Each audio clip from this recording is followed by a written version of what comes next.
Pop-Up 1951. Story by Louis Kimsey. Jalopathons are not new to the nation, having been run before this in the East.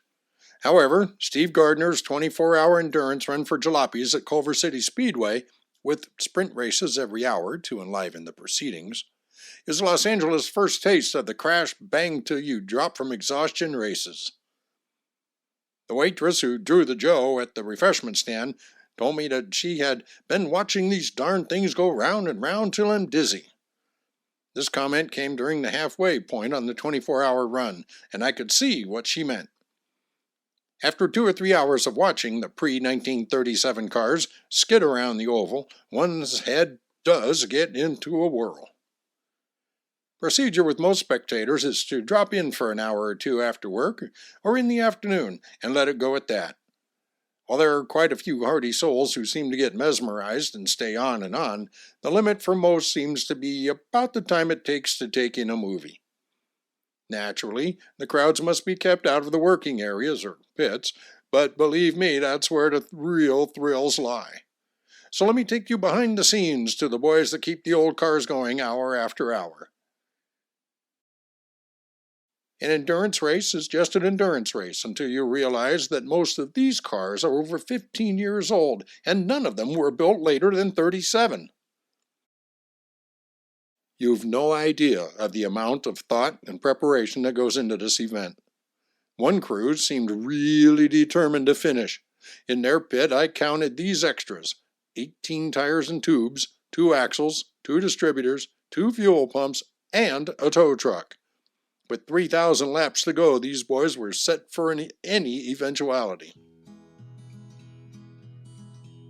Anything can go wrong with an old car in the long run, but one fellow I talked to seemed to be blessed with phenomenal luck. Jack Tate, in number 23, who drove the entire race with no relief. He went 8 hours before he made his first pit stop, and then only stopped 3 times more during the rest of the race. For food, all he had was graham crackers, apples, 1 lemon, and he drank water from a hot water bottle which was hanging overhead with a hose attached. Jack's total time out for the 24 hours was only 20 minutes. His 34 Ford used only 1 quart of oil and 50 gallons of fuel.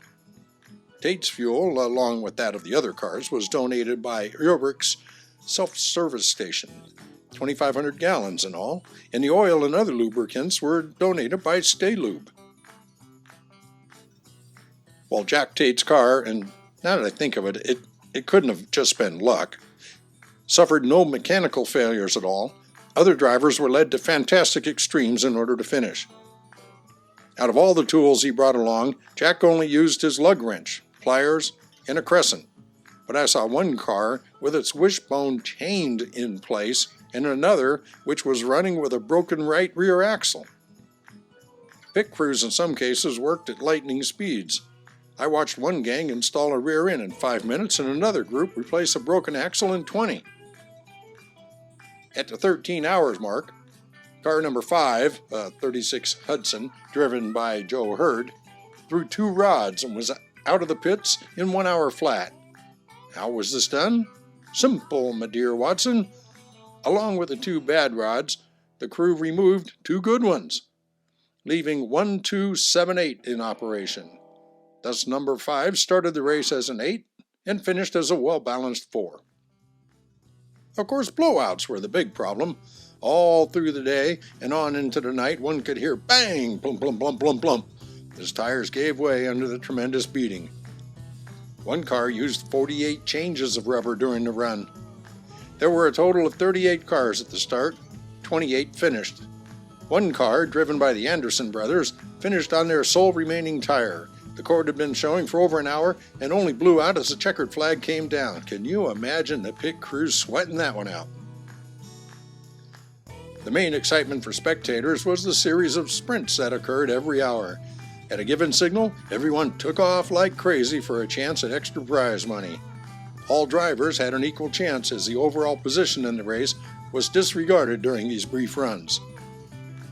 Thinking back over this event, I find the thing that lingers strongest in my mind is the fact that the first 6 places at the end of 24 hours were held by 34 Fords. Why won't my old clunker run like that? Hey, this is Harold. Glad you enjoyed that video. Be sure to like, subscribe, share, put your comments down below. There's a lot more where this one came from.